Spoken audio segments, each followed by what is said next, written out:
आता आपण तुमच्या तुतीच्या प्लॉट मध्ये मॅडम, तर तुम्हाला ह्या वर्षी तुम्ही एसिड वैदिक वापरले या तुतीसाठी, तर तुम्हाला काय फरक पडलाय? आम्हाला लय भरपूर फरक पडलाय. रेटपणा आलाय पानात, हो कवळकी आली, हो हिरवगार दिसते. बर, याच्या अगोदर तुम्ही सांगत होता की खाली अर्ध्या झाडापर्यंत इथपर्यंत हे होतं, पिवळा होत होता. आता तिथपर्यंत पिवळा नाही, हिरवाच आहे, पूर्ण हिरवागार आहे. हिरवाच आहे. बर, आणखीन काय समस्या होत्या याच्या अगोदर? हे पुन्हा इथून कट करायचं, पुन्हा आणखी ते बाजूला काढायचं. आमचं ते काम वाचलं, कष्ट वाचले, कष्ट वाचलं, क्वालिटी आली. आता हे बघा ना, झाड पाला त्याचा नाथा किती लागतो? त्याच्या आधी जास्त लागत होता पाला, आता कमी लागायला लागला. हे कारण की पाना इथून जर पाड टाकायची म्हणले तर तिथपर्यंत पुरायला लागलं ना. बरोबर, आधी इतका अर्धच राहत होता, तर मग आम्हाला जास्त पाला टाकावं लागायचं. हे असे गच्चे धरावं लागायचे. आता एक एक पाटा टाकला तरी बस होते. जिथं 2 झाडं लागायचे तिथं आता एकच झाड लागायला लागले. त्या टायमाला आम्हाला असे धरावं लागायचे, कधी असे धरायचे, इतकं टाकायला लागायचे. 3 एक जागा एवढे टाकावं लागायचे आळ्याला. आता एकच फाटा द्यावा लागायला. आता एका झाडामध्ये आवडतंय आळ्याचं. एकच फाट्या, एका जागा एकच फाटा द्यायचा.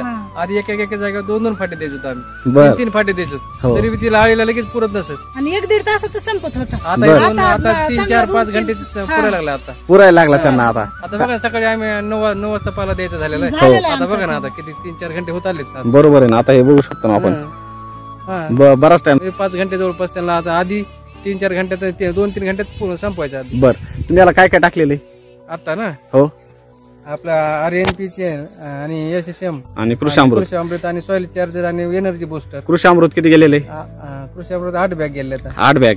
आणि SSM 2 गेले. 2 RNPH 3 kilo. Okay, soil charger किती गेला आतापर्यंत? 3 लिटर गेले. बर, आता ते मागचं पण आपलंच आहे ना. आता बघा त्याच्यामध्ये त्याला क्वालिटी नाही पानाला, बुडापर्यंत पिवळा दिसायला त्याचं, बुडापर्यंत पिवळं आहे. हे बघा तुमच्या मागं पूर्ण हिरवगार आहे. पत्ती आता बघा ना तुम्ही, ते असे चुरगाळून दाखवा ते पान त्याचं. हे बघा ना, आधी बुडातलं पाला असं हे असं केलं की असं खाली पडायचं, असं सोडलं की. बरोबर आहे. आता हे लवचिकता आणि त्याचं हे झालं ना, बरोबर आहे, हे होत नाही. बरोबर आहे. म्हणजे आपण अशी त्याची घडी घालायचो पहिल्यांदा, सोडल्याच्या नंतर हे तशाला तसं होतंय पान. तसं होतंय. बरोबर आहे. पहिलं मोडायचं, पहिलं काहीच नव्हतं राहत. मी एवढं चुरगाळून, आणि तुम्ही जर हे जर केमिकलचं जर असतं तर ते पूर्ण खाली गळून हातातून गळत ते लगेच, सगळं बारीक एकदम भुगाच होत, असं खाली पडायचं. असं बरं, पीठ केलं खाली पडायचे. हे बघा, दूध असं निघत. बर, चिक महत्वाचं आहे का? हे पानामध्ये चिक तर महत्वाचं आहे. लवचिकपणा पानात राहते. बरोबर. बर, लवचिक म्हणजे त्याला ते चिक त्याचं हे ना, बरोबर. आधी काय व्हायचं, असं मोडलं तरी असं ह्याच्यातून चिक येत नसतं. चिक येत नव्हता. म्हणजे कारण की त्याला कोरडं पडायचं झाड. किती खर्च आला तुम्हाला सगळा बेसल डोसला? मला बेसल डोसला 20,000 रुपये. 20,000 रुपये बेसल डोस आला. पण तुमचे किती वाचले त्याच्यामध्ये पैसे? माझे आता म्हणजे आता बघा ना, मला 3 महिन्यानंतर रिपीट करायचं. आता बरोबर आहे. मी दर महिन्याला काय करायचो, DAP किंवा असेल किंवा 10-26 असेल, युरिया असेल, हे टाकायचोच ना.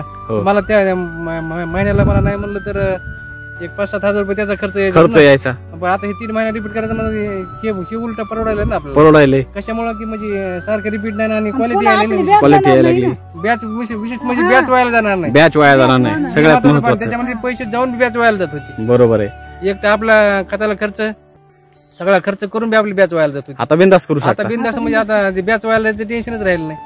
बरोबर, कारण की आता पहिला तिला खायला आपण पौष्टिक द्यायला होत ना. बरोबर, पौष्टिक द्यायला कशी जाईल व्हायला ती. आणि केमिकल नाही अजिबात. केमिकल विशेष म्हणजे तिला दाना बी नाही केमिकलचा. आता बरोबर, चटणी केली तसं काहीच नाही टाकली. आता हे पावसाने भरलं, आम्ही खाल्लं सध्या हे छटून टाकले. बघा हे पानं पावसाने भरलेत म्हणून आम्ही आता हे कटून.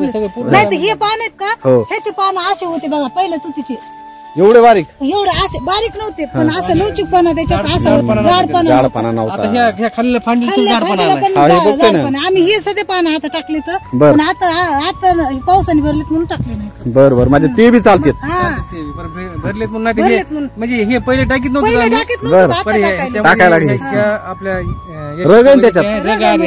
पहिले ह्याला रग नव्हती म्हणून ह्याने काय व्हायचं, आळीने खाली तिला पोषण नव्हतं, मग तिला रोग राहायला बळी पडायची. बरोबर आहे. पोषण नव्हतं. आता हिला पौष्टिकता आल्यामुळं आता काही चालतंय, हा आता चालतंय, म्हणजे काही खराब नाही ना होत. खराब नाही आता हे अजिबात, म्हणजे मातीने भरल्यामुळे आपण टाकीत नाही, टाकले नाही. बरं म्हणून बरं नाही. आता इथपर्यंत टाकलं ना आम्ही, आता छाटणी करून करीत होतो तर तिथपर्यंत टाकलं. आता इथून इकडचे हे काल पाऊस पडल्यामुळे आम्ही थोडंशी टाकलं नाही, समजा हे म्हणलं आडीला म्हणजे माती जाऊ नये तिच्या पोटात म्हणून. बरं बरं. म्हणजे एकंदरीत तुम्ही आता तुमचं प्रत्येक पाला तिला खायला कामी यायला लागला, कामी यायला लागला, वाटलं नाही अजिबात. पाला काम यायला ते आता पहिला आमचा आता तर व्हायला जात होता ना, बरं आता बरं 100% आला आहे. समजा आता हे या 1-1.5 महिन्यात तर मला म्हणजे त्याचा पूर्ण अनुभव आलाय, पूर्ण अनुभव आला. बरं आता जर आपण ह्याचं आता पूर्ण वर्षभर तर म्हणजे पण आता पण इथून पुढे कंटिन्यू करणार आहे. वर घेणार. बरं, काय शेतकऱ्याला तुमचं मार्गदर्शन लागलं, तुमचा मोबाईल नंबर सांगा. माझा मोबाईल नंबर 9921 11 84 58. चालेल, धन्यवाद सर. धन्यवाद.